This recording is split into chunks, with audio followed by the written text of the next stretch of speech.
नमस्कार दोस्तों, मैं हूँ गोविंद और आप सुन रहे हैं हॉरर कहानी, वो भी मेरी जुबानी। दोस्तों, आज फिर से एक नई कहानी आपके सामने हाजिर है। वैसे तो आपने बहुत सी हॉरर कहानियाँ सुनी होगी, लेकिन मुझे पूरी उम्मीद है कि आज की यह हमारी कहानी सुनकर आपको सच में डर का एहसास होने वाला है। बस मेरी आपसे इतनी गुजारिश है कि आप अगर इस कहानी को पूरा सुनेंगे तो सच में बहुत ज़्यादा मज़ा आने वाला है। साथ ही अगर आप पहली बार हमारे इस चैनल पर आए हैं तो चैनल को अभी सब्सक्राइब कर लीजिए। ऐसा करने से हमारी और आपकी नज़दीकियाँ बढ़ जाएगी और आगे आने वाली वीडियो आप तक आसानी से पहुंच जाएगी। तो ज़्यादा समय ना लेते हुए जल्दी से अपनी कहानी को शुरू करते हैं। प्रियंका जल्दी से अपने फ्लैट से बाहर निकली। उसने जल्दी से दरवाजा बंद किया और सीढ़ियों से नीचे उतरने लगी। पसीने से पूरी तरह भीगकर प्रियंका बिल्डिंग से बाहर चली गई। इमारत के गेट के पास पहुंचकर उसने अपने फ्लैट नंबर 404 पर नज़र डाली और उसे उस अजीब एहसास की याद आई जो उसने कुछ क्षण पहले अनुभव किया था और उसका शरीर फिर से झंझना गया। वह काफी देर तक गेट के बाहर खड़ी होकर सीमा का इंतजार करती रही, क्योंकि उसने जो देखा वह सीमा से कहकर फ्री होना चाहती थी और यह जगह छोड़ने के बारे में सोच रही थी। बमुश्किल 1 महीने पहले वह और सीमा फ्लैट देखने आए थे। दोनों एक दूसरे को नहीं जानते थे, लेकिन दोनों एक ही समय पर फ्लैट देखने आए और फ्लैट का किराया साझा करने का फैसला किया। यहाँ पहले दिन से ही उन्हें अजीब अनुभव हो रहे थे। बिल्डिंग के लोग उनसे ज़्यादा बात नहीं करना चाहते थे। उनका एकमात्र सहारा तीसरी मंजिल पर रहने वाली जोशी आंटी थी। यहाँ तक कि 5-6 दिन में ही जोशी आंटी से उनकी अच्छी दोस्ती हो गई थी। एक बात तो यह थी कि आखा फ्लोर खाली था, वहाँ कोई नहीं रहता था। बिल्डिंग पुरानी थी और बिल्डिंग में ज़्यादा लोग नहीं रहते थे।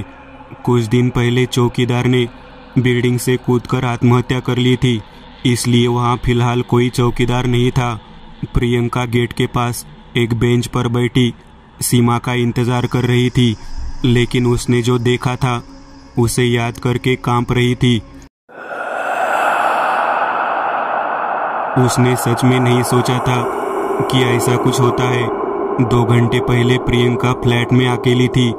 फिलहाल वह नई नौकरी की तलाश में थी, इसलिए पूरा दिन घर पर ही रहती थी। वह सोफे पर लेटी हुई एक किताब पढ़ रही थी और तभी उसकी आंख लग गई। घर के किचन में बर्तन गिरने की आवाज़ से उसकी नींद खुल गई। वह चौंक कर उठी और किचन की तरफ आने लगी।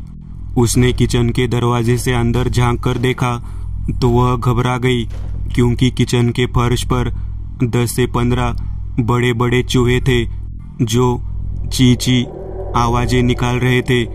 बचपन से ही प्रियंका को चूहे, छिपकली जैसी चीजों से डर और घिन आती थी। वह जोर जोर से चिल्लाते हुए दौड़ी और सोफे पर पैर ऊपर करके बैठ गई। सवाल यह था कि इतनी संख्या में इतने बड़े चूहे 4थी मंजिल तक कहां से और कैसे आ गए। अब चूहों की घिनौनी आवाज बंद हो गई थी।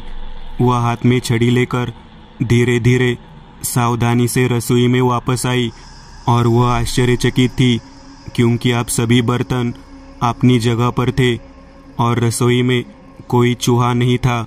वह रसोई के अंदर आई और अच्छी तरह से निरीक्षण करने के बाद बाहर आकर सोफे पर बैठ गई। वह बिल्कुल नहीं जानती थी कि क्या सच था और क्या झूठ। क्या उसने पहले देखा वह वहम था, या वह उसने अब देखा वह वहम है। लेकिन तभी उसे शयन कक्ष से कुछ फुसफुसाहट सुनाई देने लगी, लेकिन अब वह फिर से डर गई थी। वह धीरे धीरे बेडरूम की ओर चली। दरवाजे से झांककर उसने अंदर देखा।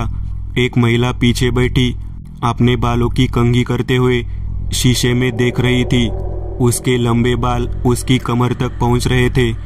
यह ख्याल ही प्रियंका के डर को और बढ़ाने के लिए काफी था कि यह महिला उसकी जानकारी के बिना उसके घर में मेकअप कर रही है।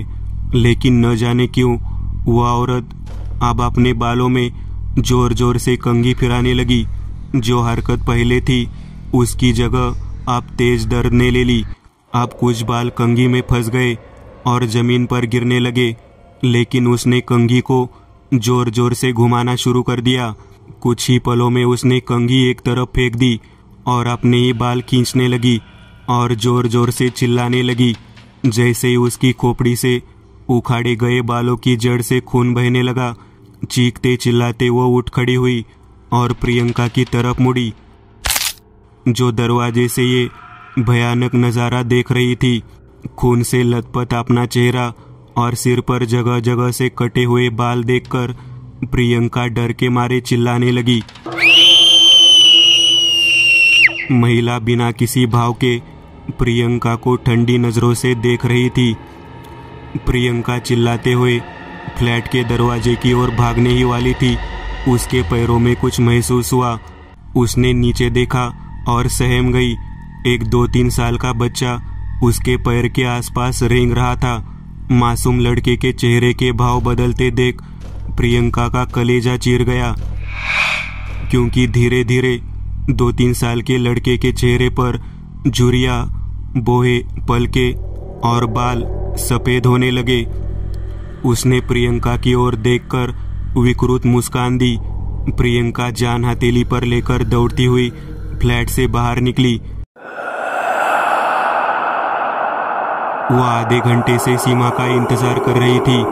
तभी उसे सामने से सीमा आती दिखी तो प्रियंका की जान में जान आई।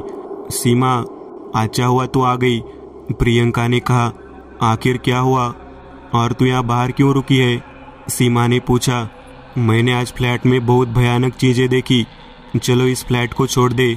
रोते हुए प्रियंका ने सीमा को सब कुछ बताया। बता, क्या तूने आज गोलियां ली? सीमा ने पूछा। नहीं, मैं आज भूल गई।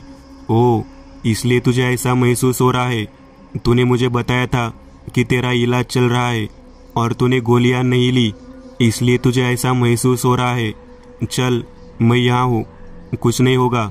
चल, मैं यहाँ हूँ, डर मत। सीमा बोली। दोनों बिल्डिंग में घुसे और लिफ्ट में घुसे और 3 बटन दबाया और ऊपर आ गए। हाय प्रियंका। हाय सीमा, तुम कहाँ से आ रही हो? लिफ्ट के बाहर खड़ी जोशी आंटी ने पूछा। हाँ आंटी, ऑफिस से आ रही हूँ। चलो चाय पीने हमारे फ्लैट पर चलते हैं। सीमा ने कहा। जाने दो, आप लोग अभी अभी आए हो। जोशी आंटी ने कहा। चलो आंटी, हम बातें भी करेंगे। प्रियंका ने कहा। ठीक है चलो। जोशी आंटी ने कहा। आप तीनों फ्लैट 404 में दाखिल हुए। फ्लैट बहुत शांत लग रहा था। प्रियंका अभी भी घबराई हुई थी। वह जोशी आंटी के साथ सोफे पर बैठी इधर उधर देख रही थी। सीमा चाय रखने के लिए रसोई में चली गई। आंटी, इस घर में पहले कौन रहता था? प्रियंका ने पूछा। जोशी आंटी के चेहरे की मुस्कान गायब हो गई। बताओ ना आंटी, प्रियंका ने फिर जोर दिया। ठीक है, बताती हूँ। असल में मैं आपको बताने वाली नहीं थी, लेकिन अब आप मुझसे पूछ रहे हैं, मैं भी मजबूर हूँ। सुमित्रा देसाई नाम की एक महिला हुआ करती थी।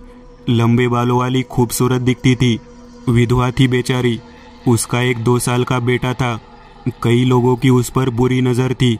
बिल्डिंग के बूढ़े चौकीदार बबन को भी पुलिस ने गिरफ्तार किया था, लेकिन बाद में सबूतों के अभाव में रिहा कर दिया गया। उसने उस कथित हत्यारे की मदद की थी जिसने दोनों की हत्या की थी। तब से फ्लैट बंद था। बबन पिछले हफ्ते गांव से लौटा था। वह कहता है कि वह यहाँ देखी जाती है। उसने उसे मार डाला, ऐसी अफवाहें है। यदि आप मेरी बात सुनते हैं तो जितनी जल्दी हो सके दूसरे घर की तलाश करें, जोशी आंटी कह रही थी। प्रियंका का डर बढ़ गया। सीमा चाय लेकर आई। सीमा बेडरूम में गई। प्रियंका, ये देख, जल्दी आ। सीमा चिल्लाई। आंटी आप चाय लीजिए, मैं यही हूँ, देखती हूँ क्या कह रही है। प्रियंका जल्दी से बेडरूम में चली गई। जोशी आंटी ने टेबल से चाय का कप उठाया और जैसे ही वह चाय लेने ही वाली थी कि कुछ बूंद उनके कप में गिर गई। उन्होंने कप में जो देखा वह पानी की एक बूंद थी। आंटी ने छत की ओर देखा ऊपर खुला आसमान बादलों से ढका हुआ था। उन्होंने फिर चाय के कप में देखा और वह खाली था। तभी एक युवक दरवाजे से अंदर आया। विशाल, अच्छा हुआ तो आ गया। सीमा से तेरा परिचय कराती हूँ, जोशी आंटी ने कहा। माँ, चलो यहाँ से, बारिश आ रही है, भीग जाओगे, विशाल ने ठंडे स्वर में कहा। अरे पागल है क्या, भीगने के लिए क्या हम खुली जगह पर बैठे हैं, जोशी चाची ने मुस्कुराते हुए कहा। माँ, तुम्हें क्या हुआ है, आंखें से देखो, तुम कहाँ हो, विशाल चिल्लाया। आंटी ने फ्लैट की टूटी और नंगी छत को देखा और होश में आई। वह अपने हाथ में चाय के खाली और धूल भरे कप को देखती रही।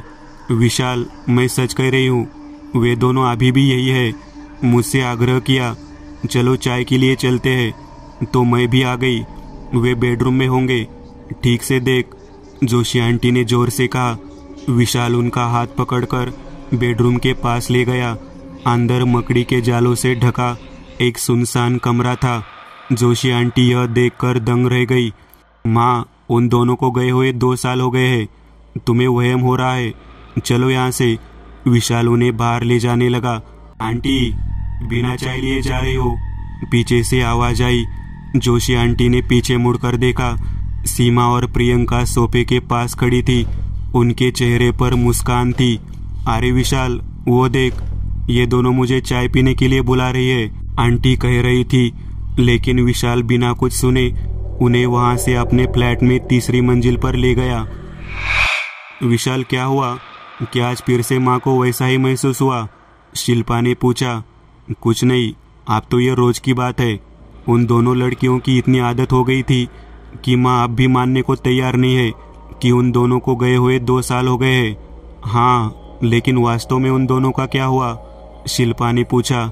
वे दोनों उस फ्लैट में रहने आए और वहाँ उनके मन में अलग अलग भावनाएं आने लगी और दोनों के मानसिक संतुलन बिगड़ने के कारण दोनों ने उस फ्लैट की बालकनी से नीचे कूदकर आत्महत्या कर ली। और माँ कुछ देर पहले उनके फ्लैट से चाय लेकर आई थी और तब सब कुछ ठीक था। तब से माँ सदमे में है और उन्हें लगता है कि वे दोनों अभी भी वहाँ जीवित है। तब से वो फ्लैट बंद है, बिल्डिंग पुरानी है और छत भी जर्जर है। उस वक्त मान लीजिए माँ वहाँ जाती है और उन्हें कोई चोट न लग जाए, मुझे इस बात का ज़्यादा डर रहता है, विशाल ने कहा। रात के खाने के बाद विशाल आसानी से जोशी आंटी के कमरे में झांकने लगा और वो कोने में अकेली बातें कर रही थी। उसके मुंह से सीमा, प्रियंका नाम निकल रहा था। विशाल अब घबरा गया और दरवाजा बंद करके अपने बेडरूम में आ गया। शिल्पा, सुनती हो, कल छुट्टी ले लो, हमें माँ को अस्पताल ले जाना होगा, अब सच में बहुत ज़्यादा हो रहा है। विशाल खाली बिस्तर को देखकर बात कर रहा था। बेड पर शिल्पा की फोटो रखी थी। जोशी आंटी की मानसिक स्थिति से परेशान विशाल को नहीं पता था कि 3 साल पहले शिल्पा की आकस्मिक मौत के कारण वह खुद भी उसी बीमारी से पीड़ित था। दोस्तों, आज के लिए बस इतना ही। अगर आपको यह कहानी अच्छी लगी हो तो लाइक कीजिएगा। आप में से कई लोग बिना लाइक किए भाग जाते हैं। अगर आपने वीडियो को लाइक किया तो मुझे अच्छा लगेगा और ऐसे ही डरावनी कहानियाँ बनाने के लिए मुझे एनर्जी मिलेगी। तो लाइक ज़रूर करिएगा और अभी तक आपने चैनल को सब्सक्राइब नहीं किया तो तुरंत सब्सक्राइब करिएगा और बगल वाली घंटी को दबाना ना भूलिएगा।